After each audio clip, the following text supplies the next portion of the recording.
Hello everyone and welcome to this presentation about structural guidance as one purpose of architecture.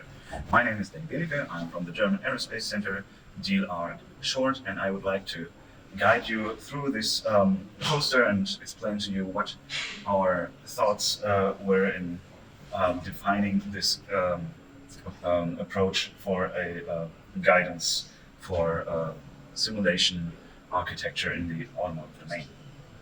As we've heard already in the talk yesterday and just before that in the presentation of my colleague Carsten Franke, architecture always has several layers and views to think of, and this is just characterized in this first picture here, which also depicts what we did within our time in set level. So at first we've came across the problem to find some kind of consensus in this complex domain to at least find this common idea of what consists, what tasks, what activities and components are needed to realize such an simulation.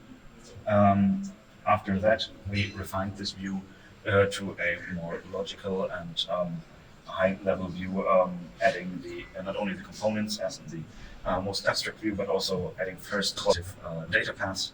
And then at the last iteration, we arrive at the simulation use case architectures, where we're having the most concrete realization of this generic architecture.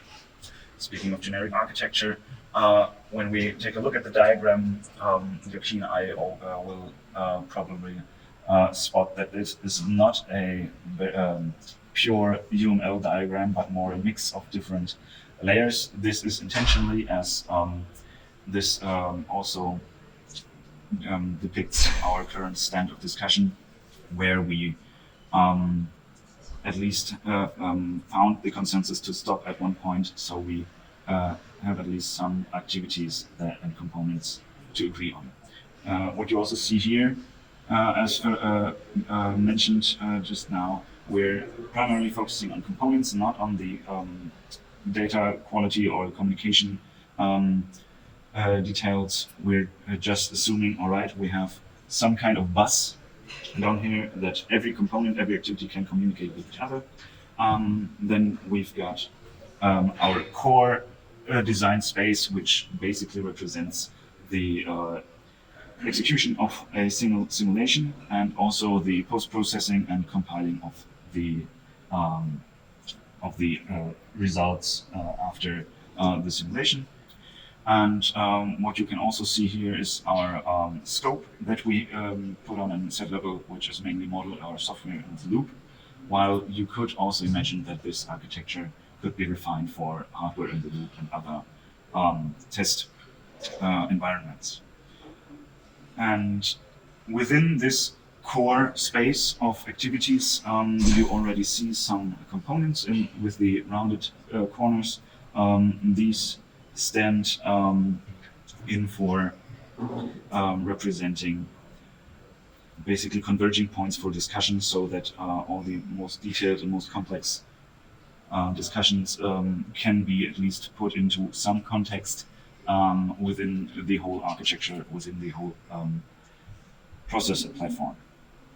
As we can see here in the execution, we're having a simulation core that can interact with the system under test, as well as the operational environment needed to do the simulation.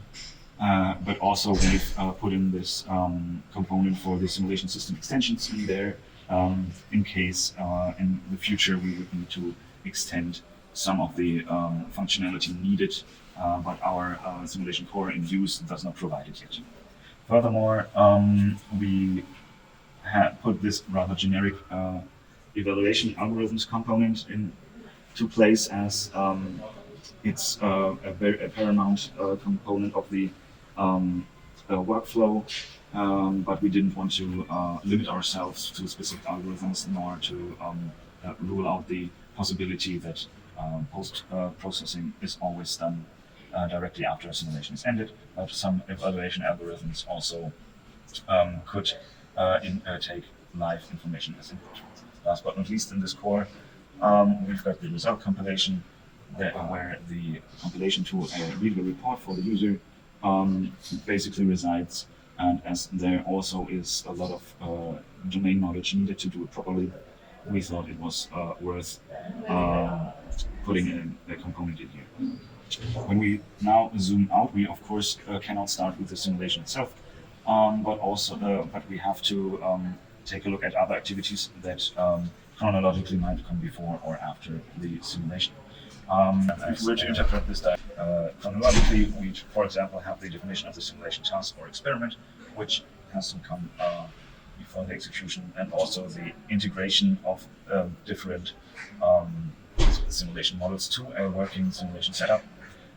These both steps currently are mainly done by hand, or were done by hand in set level, that were therefore not main part of the focus architecture-wise, because we're still a while away from complete automated integration. Just highlighting the other parts of this diagram real quick. We have some supporting activities like store and retrieve and repository, which are very needed, but were not main focus of our work. And of course, we need some kind of management interface and configuration management to include concrete solutions based on this architecture into working workflows of the industry. Last but not least, we decided to put one over-spanning activity called simulation or scenario control in there, which you can think of as this place where you control things that go beyond one single simulation, and probably for example, the coordination of a whole simulation campaign or simulation exploration. All those tasks reside in here. As you have now heard, this is a rather vague diagram with much more depth to discover, and to make it a little bit more manageable. We're also having one example over here for a possible architecture that can be derived out of the first diagram. You plainly see that some of the components can be found again. This time we put them into an order where we connected everything with qualitative data paths. So if you were to look on it here chronologically, at the top side, you have an SSP container coming in, which defines our complete configuration. The simulation platform control would fetch everything from a repository that is needed, push it into the simulation core, where the simulation core then utilizing FMI and OSI to communicate with the other models working on the scenario and traffic space. And after everything's done, the results can be, for example, put into through evaluation algorithms and then directly into a storage, or you could also imagine that all the results were first put into the storage, then evaluated, and last but not least, a report which be generated. This, of course, is just a constructed high-level example how this logical view could be like. If you are more interested how it concretely is realized, then I'd like to invite you to recap the talks about of the B1, 1 to 3, where our simulation use cases present their respective simulation architectures, which are derived from our generic open analysis testing architecture. And this, here you also can see, just as a little reminder of the structure, we have some simulation core, some execution, or some components that would fall under the category operational environment or simulation system extension. In case of simulation use case 1, the simulation core would be OpenPass. In case of simulation use case 2, the vendor-specific 2 and 3 vendor-specific simulation cores were used, as well as simulation use case 2, the research implementation, which will be available or is available openly after this event. That summarizes my presentation of this poster. If you've got any questions, please reach out to me, and have a good day.